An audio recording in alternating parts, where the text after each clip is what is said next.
Ranger కార్లో ఉన్నాం మేము అందరము. హలో, బ్లాక్ చేశాను. బ్లాక్ చేసి కంప్లీట్గా రాడ్లు ఉన్నాయన్నా, రాడ్లు ప్లస్ కట్టెలు ఉన్నాయన్న వాళ్ళ దగ్గర.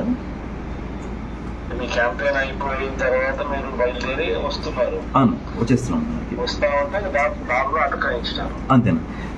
మా కారు ముందు ఒక కారు పెట్టారన్నా, కారు బ్యాక్ సైడ్ ఒక కారు పెట్టారన్నా. పెట్టేసి దగ్గర ఒక 100 మంది పైన దిగారన్న. మొత్తం వాళ్ళు 10 కార్లు వచ్చారన్న. మా కారు చుట్టూ రౌండప్ చేసేసారన్న. రౌండప్ చేసేసి రాడ్లు ఉన్నాయన్న, తర్వాత పెద్ద పెద్ద రాళ్ళు తీసుకొచ్చినారు. దాని తర్వాత కట్టెలన్నీ తీసుకొచ్చి అద్దాలన్నీ పగలటం స్టార్ట్ చేశారన్న. కారుకు ఫ్రంట్ బ్యాక్ అంతా అద్దాలు ఏమి పగిలినా కూడా లోపలికి వాళ్ళు ఈ రాడ్లన్నీ పంపించలేకపోయారు. బ్యాక్ సైడ్ అద్దం గట్టిగా కొట్టేసరికి పగిలిపోయింది. పగిలిపోయేసరికి అక్కడ రాడ్లు తీసుకుని అక్కడి నుంచి మన రామన్నకు ఫస్ట్ తలపైన కొట్టారన్న. తలపైన కొడితేనే నన్ను తలపైన కొట్టినప్పుడు నేను ఇట్లా ఫ్రంట్కు మూవ్ అయ్యేసరికి నా బ్యాక్ సైడ్ నా భుజం పైన గట్టిగా పడింది.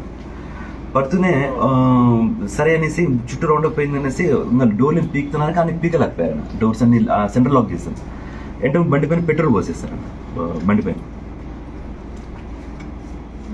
పెట్రోల్ తెచ్చుకున్నారు, పెట్రోల్ పోస్తారు. పెట్రోల్ పోస్తానే ఇంకా బండి ఫైర్ చేస్తారనేసి ఇమీడియట్గా రామన్న అటు సైడ్ నుంచి దిగాన నేను